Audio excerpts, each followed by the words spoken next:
Nampally special కోర్టుకు CM Revanth Reddy వెళ్లారు. గతంలో తనపైన నమోదైన వివిధ కేసులపై స్పెషల్ కోర్టులో విచారణకు హాజరయ్యారు సీఎం రేవంత్ రెడ్డి. గత ఎన్నికల సమయంలో నల్గొండతో పాటు రాష్ట్ర వ్యాప్తంగా జరిగిన అనేక బహిరంగ సభల్లో హేట్ స్పీచ్లపైన ప్రస్తుత సీఎం రేవంత్ పైన 9 కేసులు నమోదయ్యాయి. మాజీ ముఖ్యమంత్రిని దూషించడంతో పాటు అనేక సందర్భాల్లో హేట్ స్పీచ్లు ఇచ్చారని కేసెస్ నమోదయ్యాయి. కోర్టు ప్రత్యక్షంగా విచారణకు హాజరు కావాలని కోరటంతో సీఎం రేవంత్ నాంపల్లి స్పెషల్ కోర్టులో విచారణకు హాజరయ్యారు.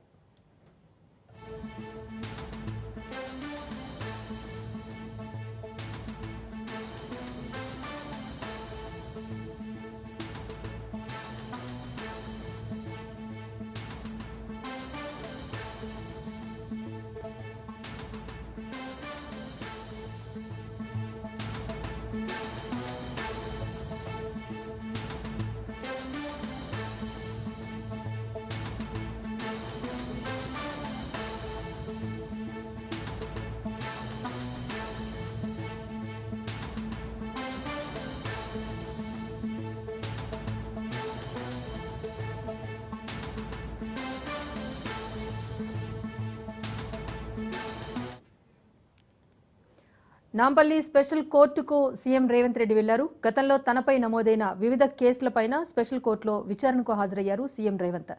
గత ఎన్నికల సమయంలో నల్గొండతో పాటు రాష్ట్ర వ్యాప్తంగా జరిగిన అనేక బహిరంగ సభల్లో హేట్ స్పీచెస్ పైన ప్రస్తుత సీఎం రేవంత్ పై 9 కేసులు నమోదయ్యాయి.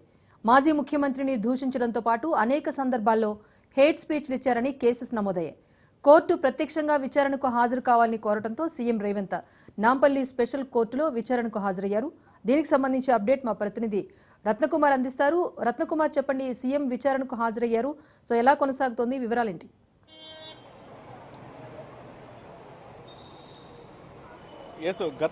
గత ఎన్నికల సమయంలో ప్రస్తుత సీఎం రేవంత్ రెడ్డి పలు సభలలో చేసినటువంటి వ్యాఖ్యలకు సంబంధించి ఆయన చేసిన హేట్ స్పీచ్లపై అనేక కేసులు నమోదవడం జరిగింది.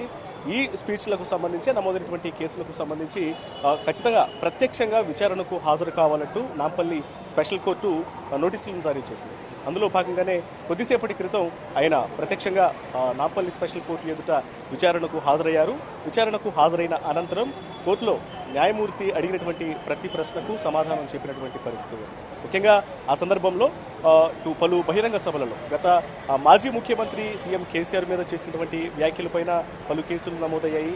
అలాగే ఇతర ప్రతిపక్ష పార్టీల నాయకుల మీద చేసినటువంటి విమర్శల మీద కూడా పలు కేసులు నమోదైనటువంటి నేపథ్యంలోనే వీటన్నిటిపైన కూడా ప్రస్తుతం ఇటు కోర్టులో కేసులు నమోదైన తర్వాత కోర్టు విచారణకు రావాలంటూ నోటీసులు జారీ అయ్యాయి. అందులో భాగంగానే ఆయన దాదాపు అర్ధగంట పాటు ఈ విచారణలో పాల్గొనడం జరిగింది. కోర్టులో న్యాయమూర్తి అడిగినటువంటి ప్రతి ప్రశ్నకు ఆన్సర్ ఇచ్చిన తర్వాత కొద్దిసేపటి క్రితమే ఆయన కోర్టు నుంచి వెనుతిరిగిపోయారు. అయితే తదుపరి విచారణను వచ్చే నెల 23వ తారీఖు వరకు వాయిదా వేస్తున్నట్లు తెలియజేశారు. మరొకసారి 23వ తారీఖున విచారణకు రావాలంటూ కోర్టు తెలిపినట్లు కూడా మనకు సమాచారం అందుతోంది. సరే, దీనికి సంబంధించి అయితే ఒక స్పష్టత అయితే రావాల్సినటువంటి అవసరం ఉంది. ఇక ఇవాళ జరిగినటువంటి విచారణలో ముఖ్యంగా 3 కేసులకు సంబంధించి ఇటు సీఎం రేవంత్ రెడ్డిని ప్రశ్నించినట్లుగా కూడా తెలుస్తోంది. ఎందుకంటే గతంలో నల్గొండలో జరిగినటువంటి ఒక భారీ బహిరంగ సభలో మాజీ ముఖ్యమంత్రి సీఎం రేవంత్ రెడ్డి మీద ఆయన చేసినటువంటి స్పీచ్ల మీద అప్పట్లోనే బీఆర్ఎస్ నేతలు మండిపడినటువంటి పరిస్థితి ఉంది. ఆ తర్వాత ఈ రకమైనటువంటి స్పీచ్లు అనేవి సమంజసం కాదు అంటూ వాళ్ళు ఫిర్యాదులు కూడా చేశారు.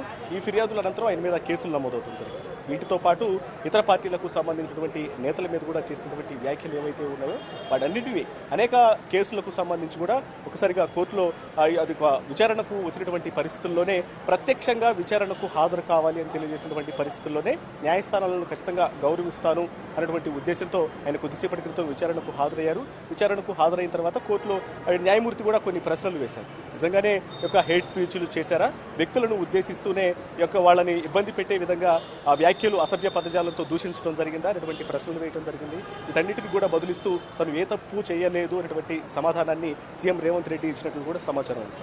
సో మొత్తానికి యొక్క మరొకసారి విచారణకు రావాలి. యొక్క విచారణను 23వ తారీఖు వరకు వాయిదా వేయడం జరిగింది కాబట్టి మరొకసారి ఆయన విచారణకు వచ్చినటువంటి అవకాశాలు అయితే కనిపిస్తున్నాయి. Right, thank you Ratnakumar.